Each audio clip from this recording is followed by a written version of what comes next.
Happy Monday, and welcome to the first day of our brand new Bible reading plan through the book of Deuteronomy. I am so excited to get to be on this journey with you that's going to take us all the way through Thanksgiving. We are going to read this book together. And let me tell you why we chose Deuteronomy. We wanted to find a book that would show us the character of God, that by reading it, we would get to see who God is and what God is all about. And we've already read Genesis, we've already read Exodus, so what do we choose? And we picked this one because in part, Deuteronomy is a study on how the Israelites have come to be, how they've come to be this nation that's in the wilderness, poised into the promised land, about to enter in. Deuteronomy retells that story in such a way that it teaches us a little bit about God's character. And then, as you probably know, there are some laws in here, some what we would be tempted to think are dusty, crusty Old Testament laws that really have nothing to teach us today.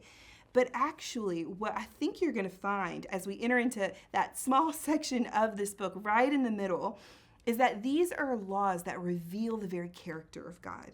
That as we study these laws, even if they're laws that we don't follow today, if we look beneath the surface a little bit, you'll start to see God's heart for his people, God's heart for creating a nation that lived differently than the surrounding nations so that the mission of the people could be on full display as they enter the promised land.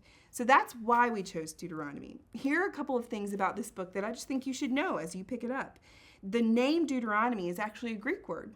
It comes from the Septuagint, the Greek translation of the Old Testament, and the word is a combination of two words, deutero, which means second, and namas, which means laws. So quite literally, the name Deuteronomy means the second law. That doesn't mean this is a law book. It's so much more than that, but it does mean that it is the second telling of the law. And we'll talk a lot about what that means, so don't let it scare you away just yet.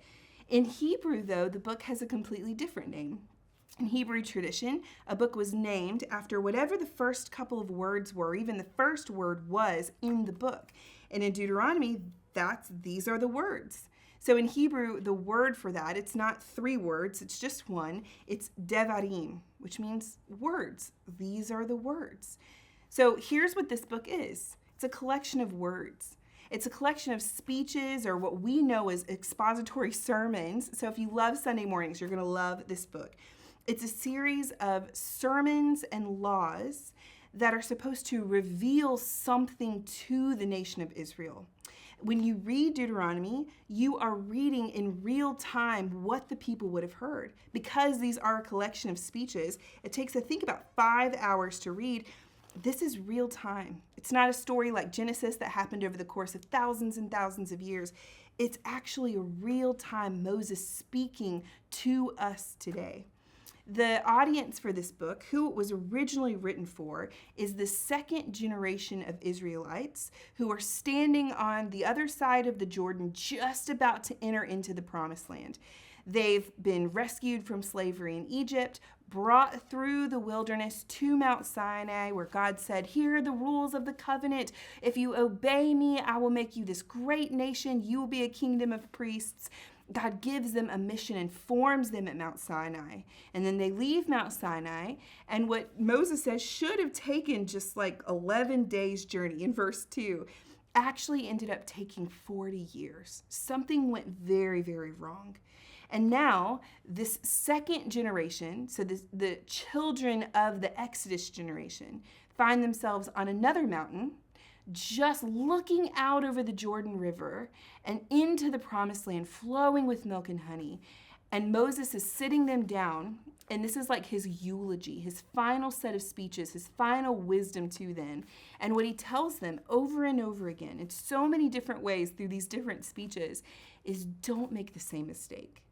Don't repeat the mistakes of your parents. You are a new generation. You're given a second chance.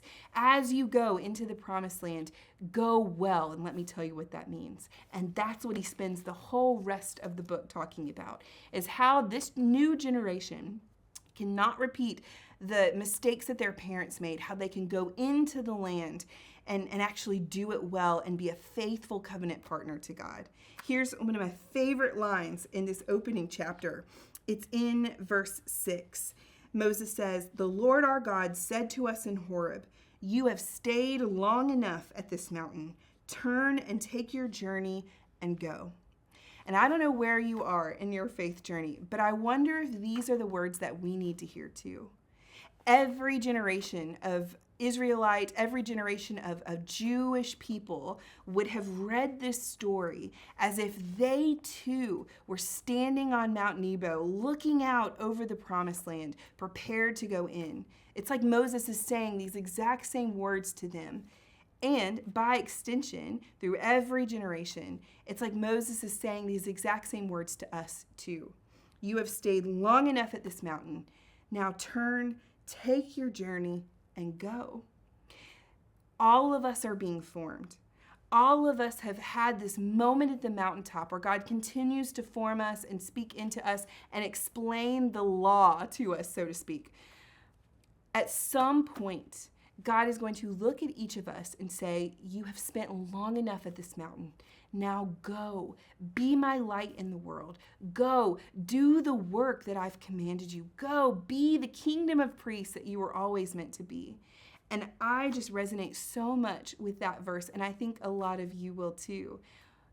For many of us, we have sat at the feet and heard sermons after sermons and been formed in our faith. But it's time for us not to just sit. It's time for us to get up and go. Go be and do the mission of the world that we've been created to do. And if you have no idea what that looks like, or you're not sure what it means to actually get up and go, then this book is really going to help. Because this book is not a book of dusty laws. It's a book that explains how the laws were not Israel's salvation. They're not the means by which Israel was saved. That's not what the law was ever meant to be.